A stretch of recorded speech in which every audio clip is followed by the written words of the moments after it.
बदलते दौर में यशस्वी प्रधानमंत्री के नेतृत्व में सब कुछ पारदर्शी, जोरदार तालियां बजाएं इस बात को।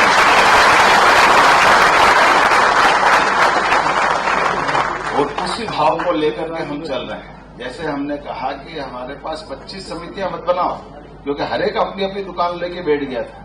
कोई सहकारी समिति आवास संघ के माध्यम हाउसिंग सोसाइटी उसी को करेंगे, कोई क्रेडिट सोसाइटी उनकी करेंगे, कोई और किसी और सब्जेक्ट की सोसाइटी बनेगी।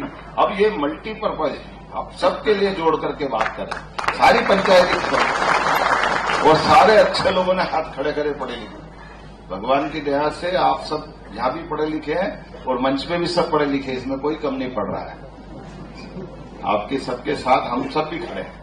इसलिए उस भाव को समझने की जरूरत है जिसमें बहुजन हिताय बहुजन सुखाय की कल्पना की गई। उस भाव के प्रति न्याय करना।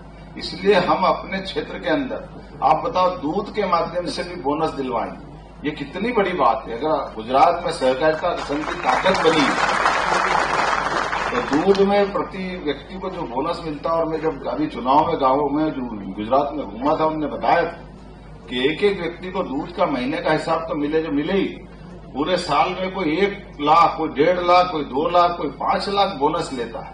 एक तरह से उनकी दिवाली अलग प्रकार की बन जाती है, पूरे साल का जो बोनस उनको मिलता है।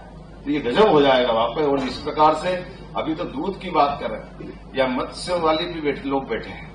हमारा बहुत बड़ा पानी का और इसके आधार पर मछली उत्पादन का भी बहुत बड़ा क्षेत्र आ रहा है, तो उसको भी हम जोड़ रहे हैं। और ये जो औद्योगिकरण की बात कर रहे हैं, मैं मंत्री जी को बधाई देना चाहूंगा, विश्वास भाई के लिए भी जोरदार अभिनंदन करो इनके माध्यम। जब हम औद्योगिकरण की बात कर रहे हैं तो औद्योगिकरण में केवल व्यक्ति ही क्यों आना चाहिए, उसमें भी सहकारी समिति आना चाहिए, उसमें हमारे माध्यम से क्यों काम नहीं होना चाहिए। सभी प्रकार के रोजगार को लेकर के हमारे अपने कोऑपरेटिव डिपार्टमेंट की भी भूमिका होना चाहिए। और मुझे इस बात की प्रसन्नता है, आप सबके माध्यम से निश्चित रूप से नए दौर की नई कहानी लिखी जाएगी।